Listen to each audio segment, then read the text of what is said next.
Hello and welcome to the Battle Room. My name is Colin. Today I'm going to be doing something a little different. I want to walk you through some of the sets I had during the most recent X9 League tournament. It was the last tournament I played in, and I thought the team was pretty cool, and I also thought it was a really good tournament performance-wise for myself, so I wanted to sit back, watch some sets, and explain my thought process and why I did some of the things I did. So my first opponent was Lorenzo. As you can see on the screen, his team was Torkoal, Venusaur, Regieleki, Landorus, Urshifu, and Porygon. Now, against Sun, it can get a little scary, but my main game plan is to use Glastrier as a potential weather changer and as a potential sweeper as well. So it can change the weather, it can potentially sweep, and it can set up boost for the entire team. Glastrier is really, really good, especially against this team, but also against Sun in general. So let's get into team preview. So I decided to lead with Glastrier plus Instant. As I mentioned earlier, Glastrier is insane, and then I also decided to bring Garchomp and Coco in the back. Garchomp actually goes crazy hard against this team. Basically, only Landorus is the only ground resist, so Landorus can go nuts. And Tapu Koko I brought mainly just so I don't go to sleep from Venusaur, while also, putting pressure against stuff like Urshifu and Torkoal because it does a lot of damage. So this is round one. I was feeling pretty confident with this team. I thought it was really sick and I was excited to show it off.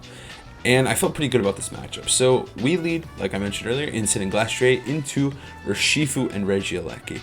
Right off the bat, I feel pretty good about this lead. Most likely, neither of these Pokemon will max. It is open team sheet, so I do know it's Spexaleki, and I also know it's Sash Urshifu. So I know most likely they're not going to max one of the Pokemon. Well, they're not going to max either of the Pokemon. So I have free Fake Out pressure just sitting on the field with Instant, and I also have a lot of pressure with this Glastrier. It can deal big damage, and it threatens a potential max turn 1, which, isn't always the best, but can work in this situation. So I believe I go for Fake Out onto Regieleki and and Icicle Crash onto Aleki as well. I didn't go for Max Ice because I don't want to risk maxing turn 1. It's not super worth, and I'm not under too much pressure because, again, the Fake Out is really, really useful here. So turn 1, we're actually going to see a switch to Landorus, which is amazing for me. Again, it's a super safe play.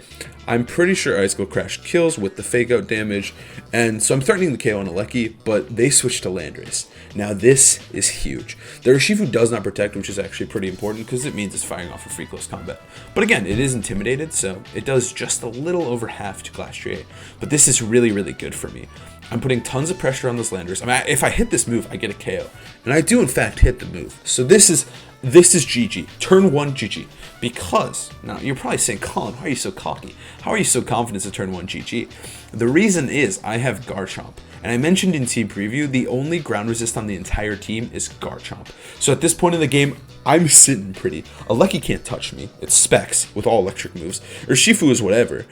Like, Urshifu's scary, but Max Garchomp's doing big damage to it, right? And the Pokemon they could potentially have are either Porygon 2, Max Quake Bait, Torkoal, Max Quake Bait again, and also Venusaur. I have a Lumberry too, so I can't even go to sleep. Garchomp is just sitting so good in this position, and I got the biggest KO in the game. I also thought the turn 1 was relatively safe because I was threatening the KO onto Aleki with Fake Out plus Icicle Crash. So the only way it wouldn't KO is if the Urshifu switched to Landorus, which could have been annoying, but it still would have been fine because that meant I just did free damage for nothing. So turn 2, I definitely want to get this parting shot off. I need to get Instant out of there if possible.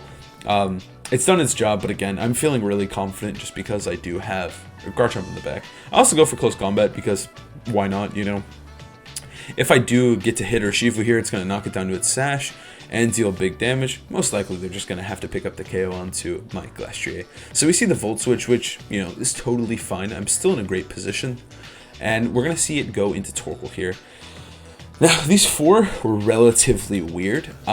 I thought the Torkoal was kind of weird without the Venusaur. It makes sense, and the Porygon had no Trick Room mode. It makes sense because they still need a way to deal with Glastrier, but, it's not a big deal. So we're actually going to see Instant go down, which is, kind of problematic, but again, not a huge deal, because that does mean I get to close combat Urshifu.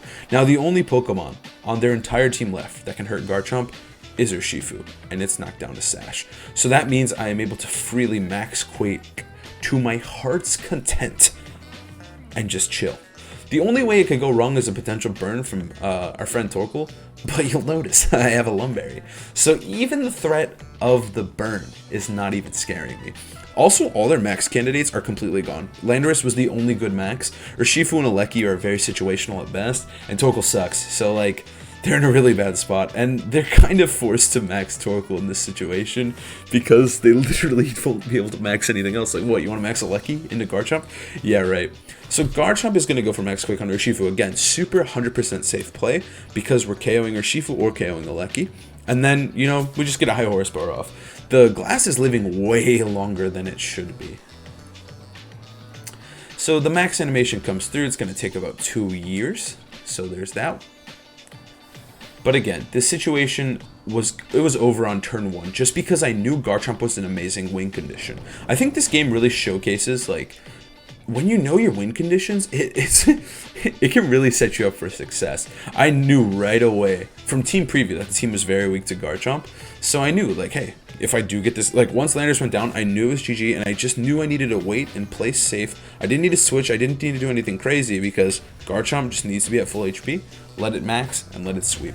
I played with this Garchomp, and it goes perfectly. So they do actually max Torkoal, which is, again, like, their best max. They're kind of in it's like a doom situation. Like, I feel like I would have ran it after turn 1.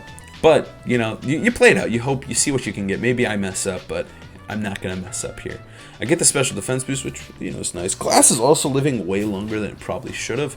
It took a close combat in turn 1. It really shouldn't be here, you know? Like, it's still chugging along. I am AV, which means I can't protect Glass J in any way, so I kind of have to play aggressive with it. But it is what it is. They go for Max Quake into Garchomp, trying to do as much damage as possible. Garchomp resists all of Torkoal's moves except for Earth Power, so Garchomp is just chilling here. Garchomp is loving this. Alecki also cannot touch Garchomp, so, like, in any way. So Garchomp knows no fear. So this next turn is the easiest turn ever. We press Max Quake in Alecki because we need to kill it. And we high horsepower that Alecki as, I think we do Torkoal, yeah, we do Torkoal, which again, it's not a huge deal, we're just trying to lock up the game. So we see Alecki go for Electro Ball, again, open team sheet, so any of the information he's revealing isn't a big deal here, it's a whole different game. I think this team is even better in an open team sheet format. Just knowing where the taunt is can be so huge. I'm sure I'll reference this several times throughout the run here, but the taunt is like the scariest and most important part. So Alecki goes down, easy money. And now Torkoal's just trying its best to hit Garchomp, even though I'm at +2 special defense. Garchomp is an absolute monster, just chilling here. It just does not care. So Max Quake connects, it's just doing less and less. Like, Garchomp is just so tanky here. Garchomp is kind of a weird pick for this team. I know I've, you know, talked about Garchomp on stream and how I don't think it's the greatest mon ever, but I do think on this team, and its synergy with, specifically Incineroar is just so good that I couldn't pass it up here. I think, like, I talked to Raghav a lot about Garchomp, we talked about ground types, and I think ground types are just necessary for the team, and Garchomp just fits the team like a glove, honestly. So, again, this is just cleaning up game 1. We go for the Max Quake, we go for the Thunderbolt. There's nothing, like, it's just easy clap at this point. Like, all I have to do is just press the moves, and we win. So, thinking about game 2 and thinking about my plan here, I definitely got a little, not lucky, but, like, turn 1 couldn't have gone better, and the game was won for me on turn 1 because of my safe Ice Skull Crash. So I still think the lead is pretty good, and I think I brought the right 4 Pokemon. I don't think there's much I need to change in terms of Pokemon. Porygon 2 is okay, Celesteela is okay, but, like, at the end of the day, Koko's pretty useful for the Thunderbolt and for the terrain. The threat on Urshifu is nice as well, and then Garchomp obviously just swept this whole game, so I have no issue with him, and then the other 2 just seem mandatory. So going into game 2, I don't want to change too much up, and I just want to focus on playing just as well and be able to close it out easy 2-0. That's, like, whenever you get a lead like this, you're able to take a little bit of risks if you want, but in this case, I'm not going to because I know the matchup is just highly in my favor, and I just need to play pretty well. I did get Landorus for free, so that is something to note, right? Like, I got the Landorus on turn 1, and so it wasn't even really a game, which is important to note because, like, my opponent knows what happened turn 1, and they're probably not going to let that happen. So I have to play with that in mind that, you know, like, I will have to deal with the Landorus going into game 2. So I'm gonna lock in the same exact Pokemon. I think it's the call. I think there's not too much I need to change. I think it's just all about playing well. and yeah, sticking to the overall game plan that worked in game 1. Obviously, it went really well because Landorus went down right away, which is an important factor because with Landorus does give Garchomp some issues. It slows it down with Intimidate. Garchomp doesn't hit it that hard as well, just because I am Rock Full and Stomach Tantrum, so I can't even Wormwound it to drop its attack. And it can set up max Airstreams on me as well to get faster. So we're going to see the same leads from both trainers here. So again, I didn't feel like I needed to change things up. Game 1 was pretty dominant. I never felt at risk of losing, so I went with the same lead. Now this is kind of a mind game, right? Because I have Fake Out Pressure on both, and I can technically threaten the KO onto both with a Fake Out Close Combat onto Urshifu, or a Fake Out Icicle Crash or High Horsepower onto Aleki. So it's really hard, because like I want to call their play again. We know they're not going to give me Landorus, right? Like Landorus isn't going to come in for free. So I am going to go for a Fake Out onto Urshifu and a Icicle Crash onto Aleki. Urshifu did attack last time, and it's a free Fake Out, right? Aleki is also going to attack this time, and it goes for Electro Ball. So this is way more than I expected. Good lord, Specs Electro Ball is no joke to a slow Pokemon like last year. So Icicle Crash is going to connect. I messed up a little bit here, guys. I really thought this would KO, but it really needed the Fake Out damage, and I just kind of like messed up a calc there. Like, I really thought it would just one-shot. I should have went for the High Horsepower. That would have put me in a way better spot. But I did in fact go for Icicle Crash. So a little bit of a misplay, but we're up a game. The risk isn't super huge there. So I'm able to play like, I can play with some leeway, right? So I am gonna conserve Glass, and I'm gonna actually conserve Instant as well. I'm going for a double switch because I know the ball is coming, and I expect the ball to go onto Instant here, so I want to make Garchomp potentially take that, while also switching to Coco just in case I need to take the Electro Ball. Conserving Glass may seem a little weird, but I do think that having a potential free switch later would be really nice. Again, this was not my best play either. I really thought, Coco's got a pretty high base natural speed. It is setting up Electro Terrain, but like, how much can Electro Ball really do? I also was more expecting the Electro Ball to hit my Garchomp, my Incineroar, which it does here. And then Wicked Blow, I'm supposed to resist this, but it still does a ton of damage, right? So, it's at about 90 HP. Not too bad, not too bad. It did almost do half though, so that's pretty crazy. Now, this is where the Electro Ball comes in. I was like, this isn't the worst. Electro Ball, who cares, right? Like, how much is it really going to do? I can set up a free Swords Dance here. These Pokemon aren't threatening Garchomp all that much, and I will probably kill Urshifu here with Dazzling Gleam. That's what I thought, at least. Yeah, apparently the Choice Specs plus the ability plus Electric Terrain does a little bit too much damage, especially to our friend Coco here. I really did think Coco would live, and this is where the game starts to go bad. Urshifu detects. Again, it doesn't want to risk getting KO'd, which is totally fine. But the ball comes through, and Coco goes down. It's still not the end of the world. My Garchomp is getting a free Swords Dance here. Again, not really under too much threat, especially in my mind, because I thought Electro Ball wouldn't kill me, but it did. So I'm pretty glad for the Protect there. But now I get a free switch into Daddy Incineroar.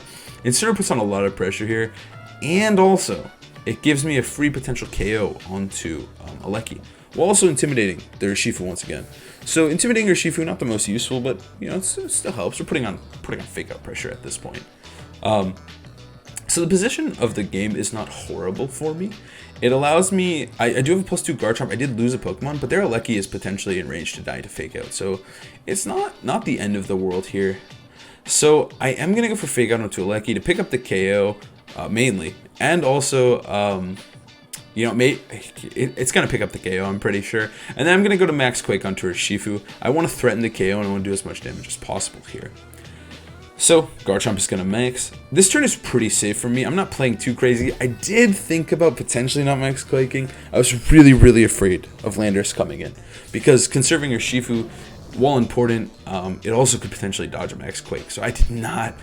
it was really scary, so I'm really relieved to see Urshifu stay in. Fake Out grabs that KO, and then Max Quake's going to grab the KO on Urshifu. So this situation is not horrible at all. This is pretty decent, to be honest. We grab a KO onto Urshifu, grab a KO onto Aleki, and now we're chilling with a +1 special defense Garchomp who's at +2 attack. And a +1 special defense Incineroar. Like, this is no joke. Again, like, Landorus is pretty likely, but the other 3 Pokemon are special attackers. So Max Quake is really, really good for Garchomp and Incineroar here. So we're going to see Porygon 2 come in, which is, again, good for me, one of the special attackers. And we see Landorus. So Porygon 2 is the adjustment my opponent made going into Game 2. I think it's a rather good one. I think Porygon puts a lot of pressure onto my team, and it's also very, very good on its own, whereas Torkoal was really reliant on teammates like Porygon 2 or Venusaur. So I think Porygon 2 is a great adjustment here from my opponent. I do lose 1 attack on each Pokemon. So this is where Glastrier is actually a really, really useful Pokemon. So I go for Max Quake on a P2. Again, I've boosted my special defense by 1, so this P2 is not going to do too much damage to my Garchomp. And it also allows me to sack Glastrier to give myself a free Intimidate onto Landorus. This is just...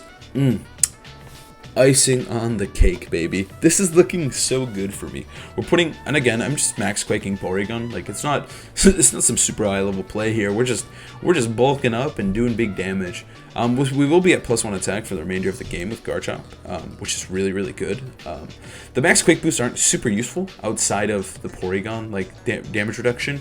It does nothing against Landorus, and I know I'll have to kill Landorus with max Rockfall / Rock Slide later, so it is a little bit scary. So we're going to see their max. It ends up being Landorus, which is pretty expected here. Like, Porygon isn't like the greatest max in the world.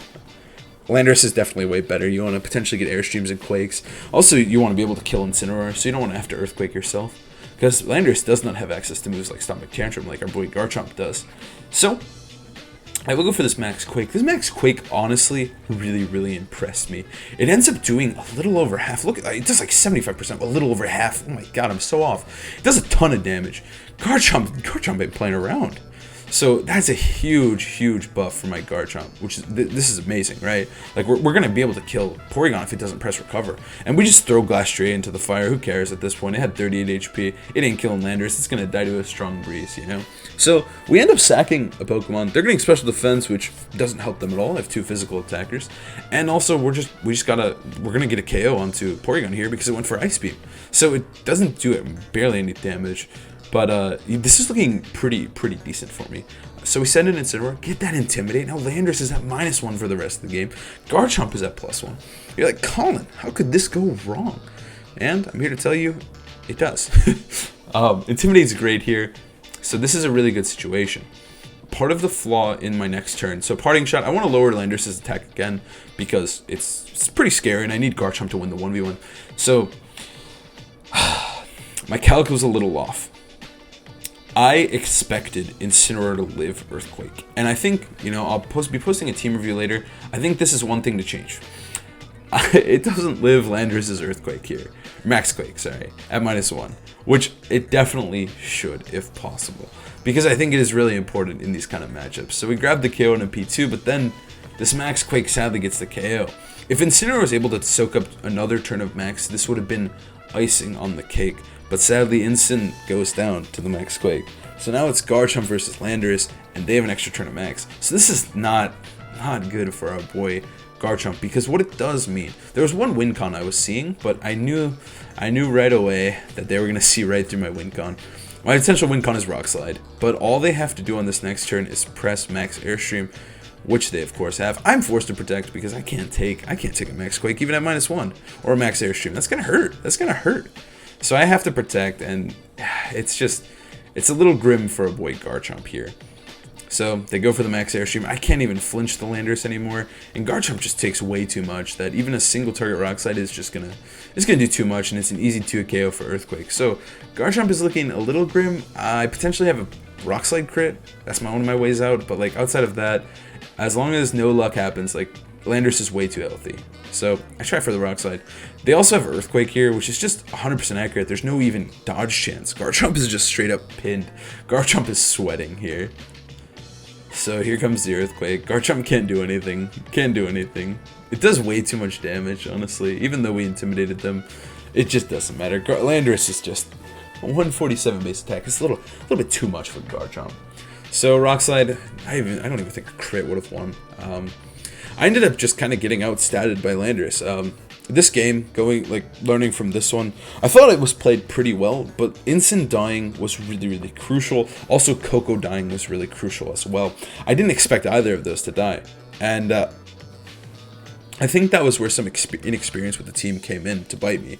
I really expected them to live, and it really cost me the game like 2 times. I expected my Pokemon to live. It was a little foolish on the Coco, but like on the Incin, that is just a team prep issue. So I was a little frustrated myself, but I knew, you know, I had to pick myself back up. We won game 1 pretty convincingly, and I know that I can win game 3.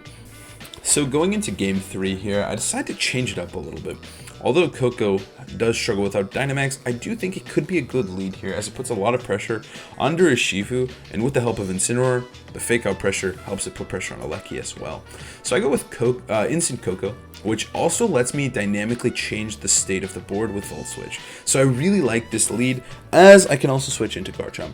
The only negative to this lead is that it gives Electric Terrain to Alecki, which could cause issues, but I also have a feeling they're not going to lead it this game. I also bring Garchomp and Glass in the back because, you know, they're they're necessary here.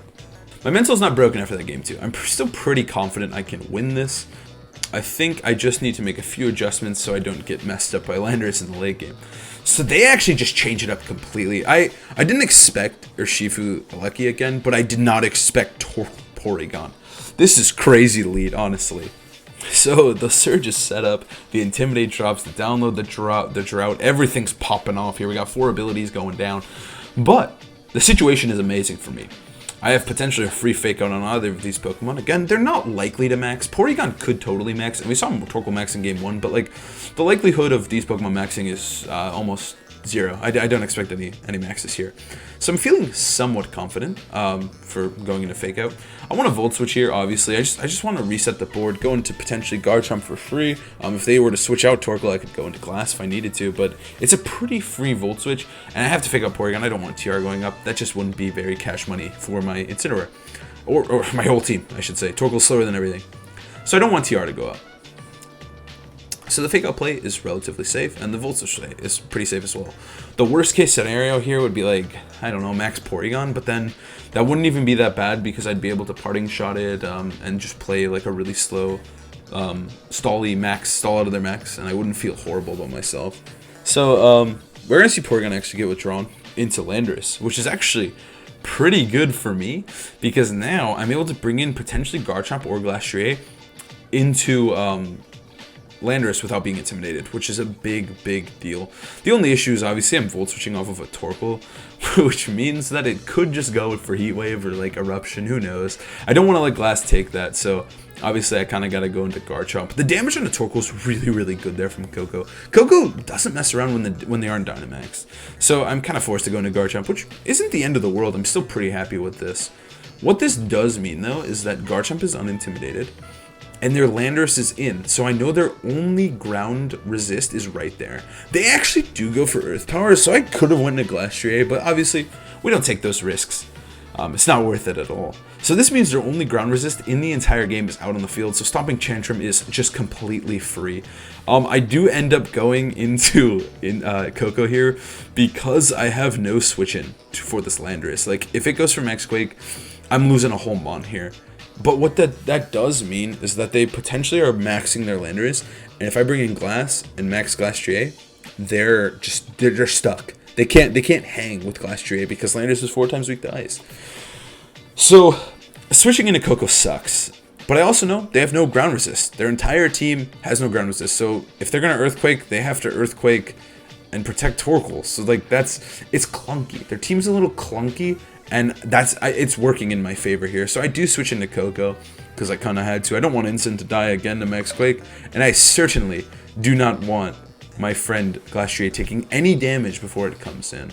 So we are going to see a max here because, again, their team's a little bit clunky. There's not much they can do in terms of Earthquaking because they have no flying resist. That's the only one. He's standing right there, and he's the one trying to use the move too. So it works really well for me here. I end up going, the Stomping Tantrum is great. It does threaten the KO onto Torkoal as well. So I grabbed that KO. Garchomp's happy. And I didn't want to max there because I straight up didn't need to. I don't need to risk potentially like just getting trapped again and losing the game because Garchomp doesn't do enough damage to Landorus. I think my max has to be Glass here. So Torkoal goes down, which is again one of the best answers to Glass. I do lose Coco though. This is a pretty aggressive game, and I don't necessarily like playing like this, but I kind of force myself to because I didn't bring Celesteela. So I myself did not bring a single ground resist and 2 ground weaks. So I kind of played into this myself. It's kind of my own fault. Because my team, again, is the only ground resist is really Celesteela. So I run into a similar issue, to be honest. But, you know, I can go into Glass now, and since they max Lando, I am just chilling. Because we all know Lando's not going to do enough damage to my boy Glass. Glass is a Ice Horse stock full of stats. So I'm feeling really, really good. Glass comes in, baby. He's ready to party, and P2 comes in. I don't think P2's ready to party like Glass is. So worst case scenario here is they protect Landorus. Best case scenario, they die. So Max Hailstorm is just so safe. I switch into Instant, just, you know, Glass is really important for this dub.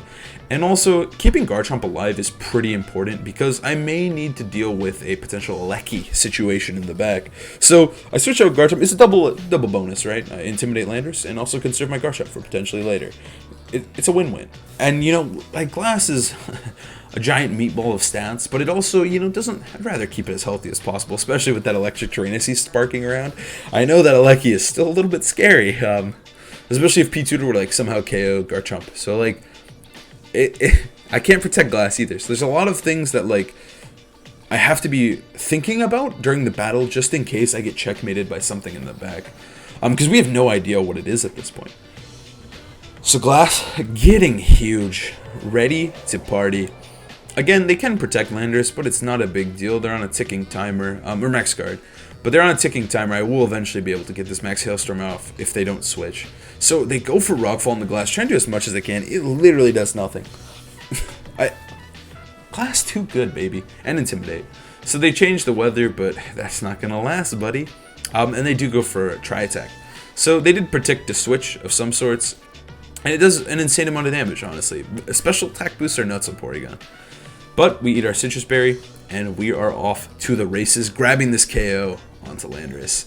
Now, we know the last Pokemon is potentially a Lecky, potentially Urshifu, and potentially Venusaur. At this point, I think it's probably Urshifu or a Lecky, judging by the way my opponent's playing and judging by the Pokemon they brought. But you know, it really could be all three of them. If it's a Lecky, Fake Out Max Quake wins the game. If it's Urshifu, it's a little bit different because it can press Detect. But for the most part, I feel very, very good now that Landorus is actually dead because it was such a pain in my side during Game 2. So we're adapting, we're playing well. So everything's going to take those Hail Ticks. Gotta love it.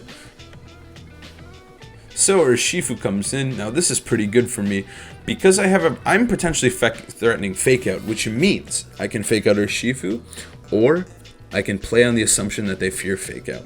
So I go for Parting Shot plus Max Knuckle. This play's really sick because at this point I'm really expecting Urshifu to protect. Also, if it doesn't protect, it will die. So what this play allows me to do is I can Parting Shot into Garchomp, get an attack boost, which means I'll most likely be able to kill Urshifu with Stomping Tantrum next turn, while also,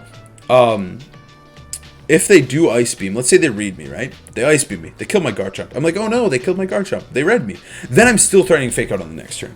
So this play just sets up a really good endgame for me, almost perfectly. I really don't think much could go wrong unless they like Ice Beam Garchomp and like crit close combat. That's like truly the only way it could go wrong. But they do go for Detect. Max Knuckle connects on the protecting Urshifu. It did a little less than I was hoping. I'm a little bit afraid Garchomp can't get the KO here, honestly. Like, it's a little scary. But this play was just really, really good. Really, really safe and really good from me. Because, again, if they didn't protect Urshifu, I would be able to kill it with Max Knuckle and the Hail Tick because it is sashed. So, like, even if they did, you know, read that, they're still in trouble. And Glass should be able to win 1v1 versus P2 at this point with all these Max Knuckles.